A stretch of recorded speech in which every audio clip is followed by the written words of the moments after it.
Please understand this, and I want to paraphrase our beloved President, President Ferdinand Bongbong Marcos.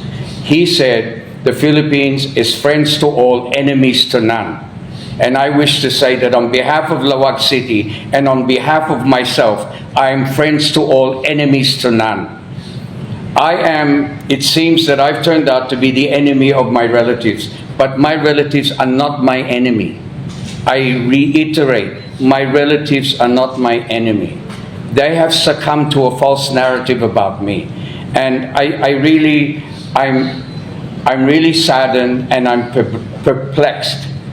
I'm confused at times why my relatives act in the manner that they do, okay? Because please understand this. I have served 2 presidents of the Philippine Republic. I served the APO in my capacity as head of Project Gintong Alay. My relationship with the APO was very, very good, okay? And because of him, I became literally the sports czar of the Philippines. And we achieved great inroads in sport, okay?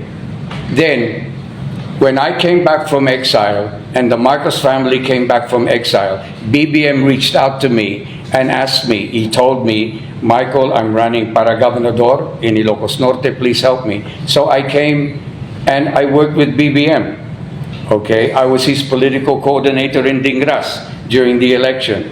And then BBM won. And then I created the Ilocos Norte Sports Development Council, in which we were able to make the province of Ilocos Norte champions of the R1AA 10 consecutive years.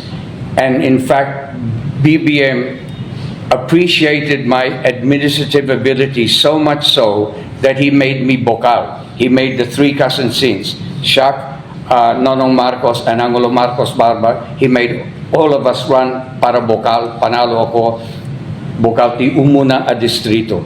Then, he made me his successor as governor in the province of Ilocos Norte because he believed in my administrative abilities. Now, you all know what happened after that.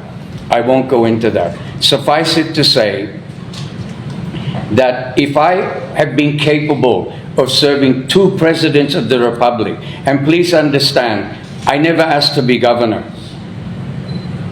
It was given to me. Yeah, it was offered to me. I'm sitting here today because someone within the family asked me to run as concejal, and then later as the Amati Ciudad of Lawag. That's why I'm sitting here. I never asked to be here. My family brought me here, just as they brought me to the position of governor in Ilocos Norte. So it begs the question, why are my relatives like this?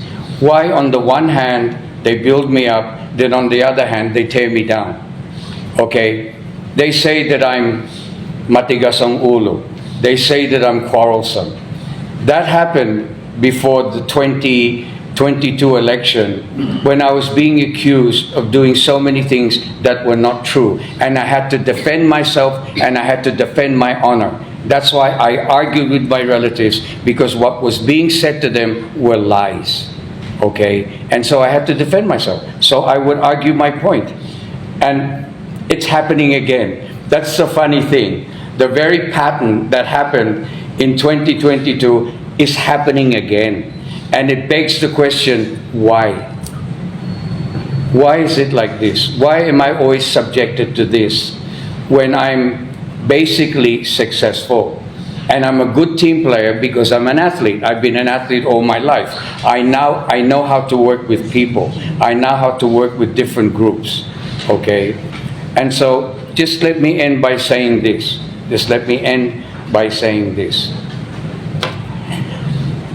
We have created a momentum here in Lawag, a very successful momentum through Team Lawag, okay? And because of this, the people of Lawag appreciate what we are doing, okay? So I wish to complete my last term. I've never understood why my family wouldn't allow me to complete my last term. So that's what I'm asking. Simply to continue to finish my last term, to continue with the momentum of development which we have created here in Lawag. Okay? And I just want to take this opportunity to praise some of the department heads who are present here. Really, the department heads have done a wonderful job. The division chiefs have done a wonderful job. I'm very happy working with the Sangguniang Panlunsod. I'm very happy working with DepEd. People should understand that, because people also accuse me of just being good at sport. Of course not. We are helping the young boys and girls. That's why I work so closely with DepEd. Look how the young boys and girls of Lawag are shining when it comes to mathematics, when it comes to robotics, when it comes to singing, not just sport. Okay? And this is what I want to continue to do. I want to continue to serve our Kailian and serve out my last term. And I'm really hurt. Please understand that I was very hurt by what my kaanakan said. It was out of context. It was, honestly, I found it irresponsible that he said that within the context that he did. Okay? But he must understand that he is not my enemy. My relatives are not my enemy. I'm related to them. We have the same DNA. Okay? So, sana, but I already know that things cannot be worked out and that I'll just have to make laban and I'll just continue to do my work, and inshallah, what will happen will happen. So I just, excuse me, and I want to tell my beloved Kanakan, sorry that I had to say this, but I had no choice but to say this, because what you said was really, it was really out of context. The manner in which you said it, the venue in which you said it, you know, this will all come out during the campaign itself.